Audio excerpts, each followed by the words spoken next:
بسم اللہ الرحمن الرحیم اللہم انفعنا بما علمتنا وعلمنا ما ينفعنا اللہم الہمنا مراشد امورنا وقنا شرور انفسنا ربنا تقبل منا انك انت السميع العليم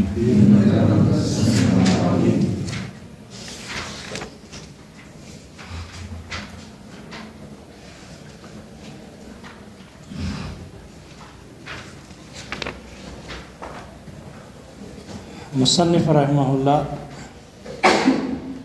بدعاتی کی روایت کے بارے میں کہہ رہے ہیں کہ جو آدمی بدعاتی ہو، صاحب ہوا ہو، جو اپنے ہی خواہشات کے تابع ہو اور اپنے خواہشات کو دین اور مذہب بنایا ہو، آیا اس کی روایت قبول ہوگی یا نہیں ہوگی؟ تو شارح کہتے ہیں کہ صاحب ہوا دو قسم کے ہوتے ہیں، جنہوں نے اپنے خواہشات کو دین بنایا ہوتا ہے، یہ دو قسم کے لوگ ہیں۔ ایک وہ ہوتے ہیں کہ جن کی خواہشات اور بدعات اور عقائد اتنے بگڑ جائیں کہ ان کے عقیدہ کفر تک پہنچتا ہے۔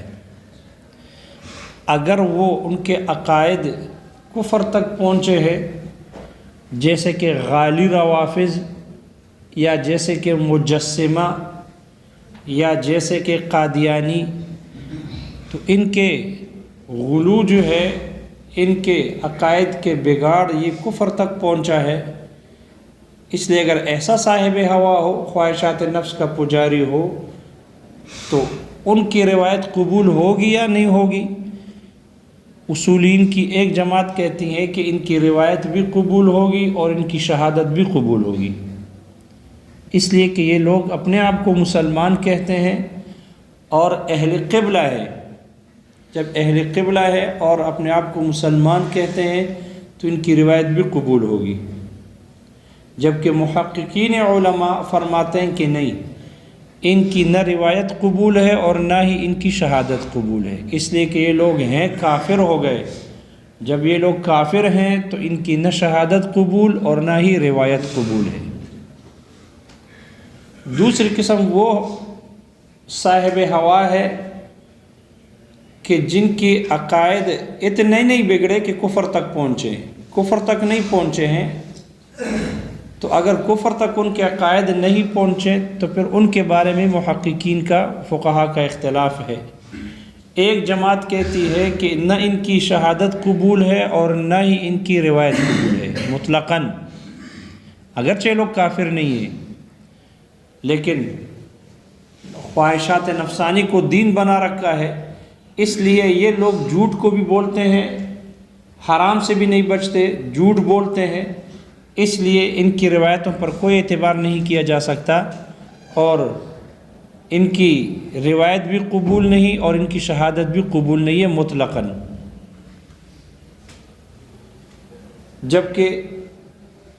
بعض حضرات کہتے ہیں کہ ان کی شہادت قبول ہوگی، شہادت ان کی قبول ہوگی، البتہ روایت قبول ہے یا نہیں؟ تو ان میں ایک جماعت فقہا کی کہتی ہے کہ روایت بھی قبول نہیں، جبکہ ایک جماعت کہتی ہے کہ روایت قبول ہوگی، شہادت قبول نہیں۔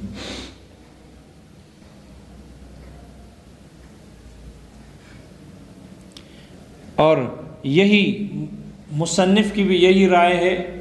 مصنف کو بھی یہی قول پسند ہے، اس لیے مصنف نے بھی اسی کو اختیار کیا ہے کہ جو صاحب ہوا ہے اس کی روایت قبول نہیں ہے، شہادت قبول ہوگی لیکن روایت قبول نہیں ہے،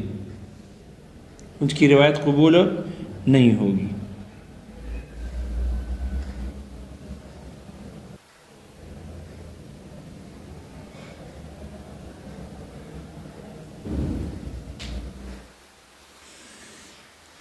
دو قسم کے ہو گئے صاحب ہوا، دو قسم کے ہو گئے۔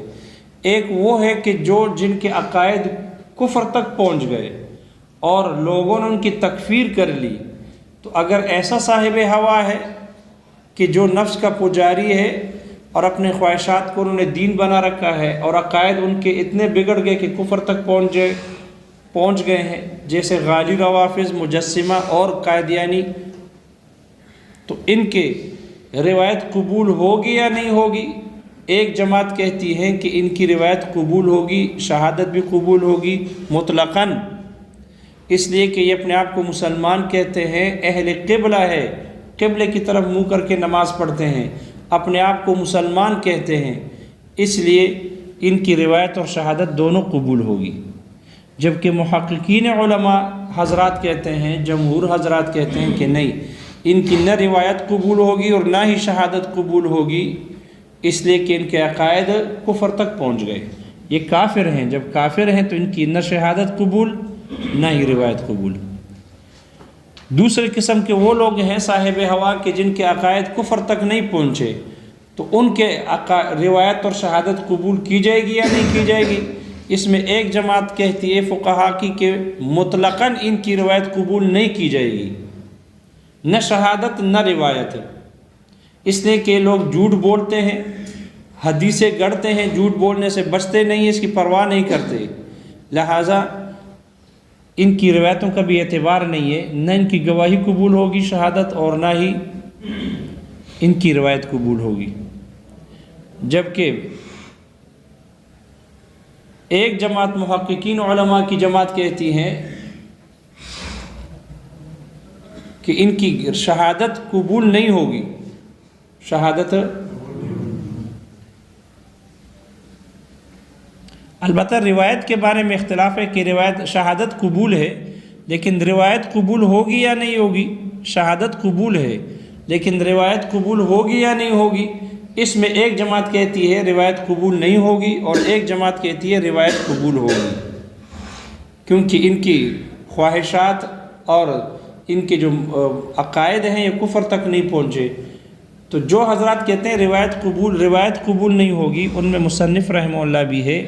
ان کا بھی یہی مختار مذہب ہے کہ صاحب ہوا کی روایت قبول نہیں ہوگی، اس لیے کہ انہوں نے خواہشات کو اپنا دین بنا لیا، اور انہی من گڑت دین کی طرف وضع کردہ دین کی طرف لوگوں کو دعوت دیتے ہیں، علماء کے ساتھ انہی دین کے پر بحث مباحثہ کرتے ہیں، مناظرے کرتے ہیں، اسی من گڑت دین کے لیے۔ اس لیے یہی سبب بنتا ہے کہ یہ آپ علیہ الصلوۃ والسلام پر، ظاہر بات ہے جب آدمی کا مذہب جھوٹا ہو تو پھر آپ علیہ الصلوۃ والسلام کی طرف غلط حدیثوں کی نسبت بھی کریں گے، افتراء باندھ دیں گے، اپنی طرف سے حدیثیں گڑھیں گے اور ان کو حدیث کے طور پر پیش کر کے علماء سے مباحثہ کریں گے۔ اس لیے مصنف نے فرمایا کہ ان لوگوں پر اعتماد نہیں کیا جا سکتا آپ علیہ الصلوۃ والسلام کے حدیث کے بارے میں، ان کو آپ علیہ الصلوۃ والسلام کے دین کے اور حدیثوں کا امین نہیں بنایا جا سکتا، اس لیے ان کی روایت قبول نہیں ہوگی، صاحب ہوا کی روایت قبول نہیں ہوگی۔ کوئی بات سمجھ میں آ گئی؟ تو صاحب ہوا دو قسم کے ہو گئے، ان میں سے جو مصنف نے ذکر کیا ہے وہ دوسری قسم کے صاحب ہوا ہے کہ جن کے عقائد کفریہ نہیں ہیں، آگے مصنف رحمہ اللہ کہتے ہیں کہ جب خبر واحد کا حجت ہونا معلوم ہو گیا، خبر کے بارے میں معلوم ہو گیا، راوی کے بارے میں معلوم ہو گیا کہ راوی میں 4 شرائط کا ہونا ضروری ہے، اور خبر کے بارے میں پتہ چل گیا کہ خبر حجت ہے، خبر کا حجت ہونا، راوی نقل کرنے والے چاہے 1 ہو یا 2 ہو یا 3 ہو یا 4 ہو، جب تک کہ خبر واحد رہے، تو اس خبر واحد کا حجت ہونا کتاب اللہ سے بھی ثابت ہوا، سنت رسول سے بھی ثابت ہوا، اجماع سے بھی ثابت ہوا، اور معقول سے بھی ثابت ہوا۔ جب خبر واحد کا حجت ہونا ثابت ہوا تو یہاں اب راوی کے بارے میں بحث کر رہے ہیں۔ راوی سے مراد خبر واحد کے راوی تو بہت سارے ہوتے ہیں، قرن اول، قرن ثانی، ثالث، رابع کے، لیکن یہاں راوی سے مراد ہے صحابی راوی، قرن اول کے راوی مراد ہے۔ مصنف کہتے ہیں کہ خبر واحد حجت ہے، لیکن اس کے نقل کرنے والے راوی کو دیکھیں گے کہ آیا اس کا راوی 2 قسمیں ہیں اس کے راوی کی، یا اس کا راوی معروف ہوگا، معلوم ہوگا، یا مجہول ہوگا۔ اگر اس کا راوی معلوم ہے تو پھر دو حال سے خالی نہیں، یا تو وہ معروف بالفقہ والاجتہاد ہوگا، یا صرف معروف بالفقہ والعدالت، معروف بالعدالت والضبط ہے، معروف بالفقہ والاجتہاد نہیں۔ اگر وہ معروف ہے تو دو حال سے خالی نہیں، یا تو معروف بالفقہ والاجتہاد ہوگا یعنی فقیہ ہوگا، یا وہ معروف بالضبط والعدالت ہوگا، معروف بالفقہ نہیں ہوگا، عادل ہوگا، ضابط ہوگا، لیکن فقیہ نہیں ہے۔ راوی صحابی کی بات ہو رہی ہے۔ اور اگر وہ مجہول ہے تو پھر اس کی 5 قسمیں ہیں، وہ آگے قسمیں آ رہی ہے، 5 قسمیں۔ لہذا ہم راوی کو دیکھیں گے، راوی صحابی یا معروف ہے یا مجہول ہے۔ اگر معروف ہے تو پھر 2 قسمیں ہیں، معروف بالفقہ والاجتہاد یا معروف بالعدالت والضبط۔ اگر راوی ایسا ہے کہ معروف بالفقہ والاجتہاد ہے، تفقہ میں، فقہ میں اور اجتہاد میں باقی صحابہ سے آگے ہے، فقیہ صحابہ ہے، صحابہ میں سے ہیں، تو ہم اس کی روایت کو دیکھیں گے۔ اگر اس کی روایت کے مقابلے میں قیاس آ جائے تو قیاس کو دیوار پر ماریں گے قیاس کو دیوار پر ماریں گے، اور ان جیسے صحابہ راویوں کی کہ جو فقیہ ہیں ان کی روایت کو قبول کیا جائے گا اور قیاس کو چھوڑ دیا جائے گا، ترک کیا جائے گا۔ اگر ان جیسے صحابہ کی راویوں کی حدیث کے مقابلے میں خبر واحد آ جائے تو خبر واحد پر عمل ہوگا اور قیاس متروک ہوگا، قیاس کو چھوڑ دیا جائے گا۔ ان جیسے صحابہ میں سے، ان جیسے صحابہ میں خلفائے راشدین ہیں، خلفائے راشدین، اور عباد علیہ ثلاثہ ہے، عباد علیہ ثلاثہ،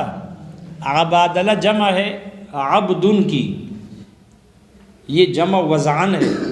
یہ جیسے کہ نساء جمع ہے امرأتن کی، تو اسی طرح عبادلہ جمع ہے عبدن کی، وضعن جمع۔ جبکہ اہل عرب اس کو عبادلہ کو جمع بناتے ہیں عبدل کی بھی، زید ان کو زیدل کہتے ہیں، تو جب زید کے زیدل کہتے ہیں تو عبادلہ کو جمع بنایا ہے عبدل سے، تو عبدل سے بھی جمع بنایا جیسے کہ یہاں شارح نے بنایا ہے، اس لیے اس کو مرخم قرار دیا، یہ مرخم ہے۔ تو عبادلہ عبدل کی جمع ہے یا عبدن کی جمع ہے، دونوں کی جمع ہے، دونوں کی جمع ہے۔ اور یہاں عبادلہ سے مراد ہے عبادلہ ثلاثہ۔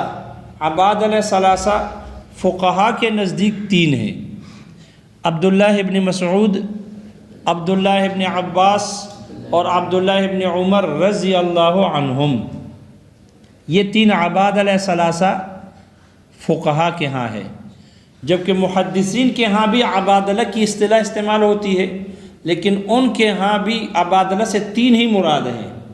وہاں عبداللہ ابن مسعود نہیں ہے، عبداللہ ابن مسعود کی جگہ عبداللہ ابن زبیر ہے۔ تو محدثین کے ہاں بھی عبادلہ 3 ہے، اور وہ ہے عبداللہ ابن زبیر، عبداللہ ابن عمر اور عبداللہ ابن عباس رضی اللہ عنہم۔ جبکہ بعض حضرات کہتے ہیں کہ نہیں، عبادلہ 4 ہیں، عبادلہ 4 ہیں، عبداللہ ابن عباس، عبداللہ ابن عمر، عبداللہ ابن زبیر اور عبداللہ ابن عمر ابن العاص، عبداللہ ابن عمر ابن العاص، ایک عبداللہ ابن عمر اور ایک عبداللہ ابن عمر ابن العاص، یہ 4 ہیں عبادلہ محدثین کے ہاں۔ بہرحال فقہا کے ہاں عبادلہ سے مراد، چونکہ یہاں اصول فقہ کی کتاب ہے، اس لیے فقہا کے ہاں عبادلہ سے مراد عبداللہ ابن مسعود، عبداللہ ابن عباس اور عبداللہ ابن عمر رضی اللہ عنہما، رضی اللہ عنہم، یہ حضرات مراد ہیں۔ اسی طرح زید ابن ثابت، معاذ ابن جبل، ابی موسیٰ الاشعری اور حضرت عائشہ رضی اللہ عنہم،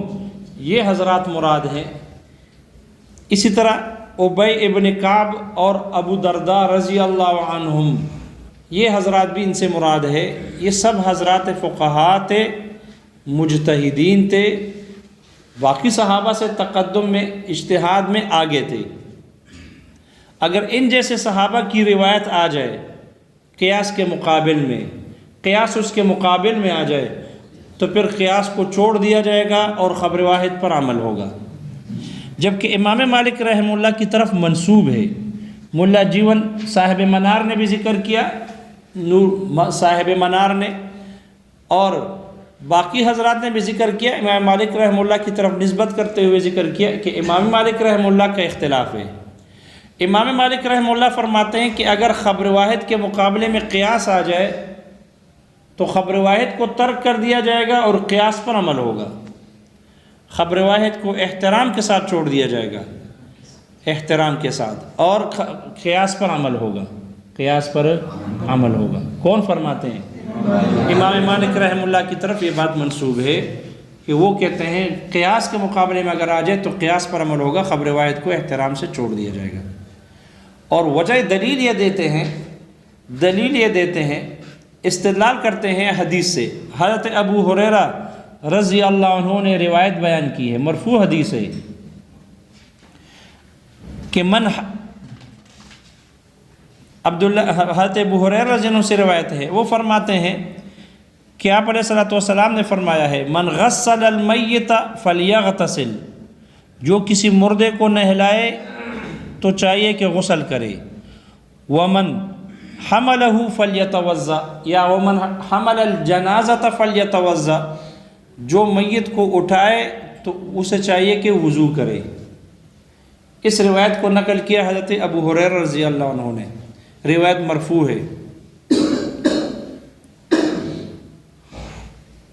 جو مردے کو غسل دے وہ غسل کرے، اور جو مردے کو اٹھائے وہ وضو کرے۔ اب یہ روایت ہے، اس روایت کو بالاتفاق تمام حضرات نے چھوڑ دیا اور قیاس پر عمل کیا۔ غسل واجب ہوتا ہے حدث اکبر سے، اور وضو واجب ہوتی ہے حدث اصغر سے۔ مردے کے نہلانے میں اور اس کو اٹھانے میں نہ حدث اکبر پیش آیا ہے نہ حدث اصغر ہے۔ جب کچھ پیش نہیں آیا ہے، سبب حدث غسل کی نہیں پائی گئی نہ وضو کی، تو پھر غسل بھی واجب نہیں ہے اور وضو بھی واجب نہیں۔ لہذا تمام حضرات نے اس روایت کو چھوڑ دیا کیونکہ قیاس کے مخالف تھا۔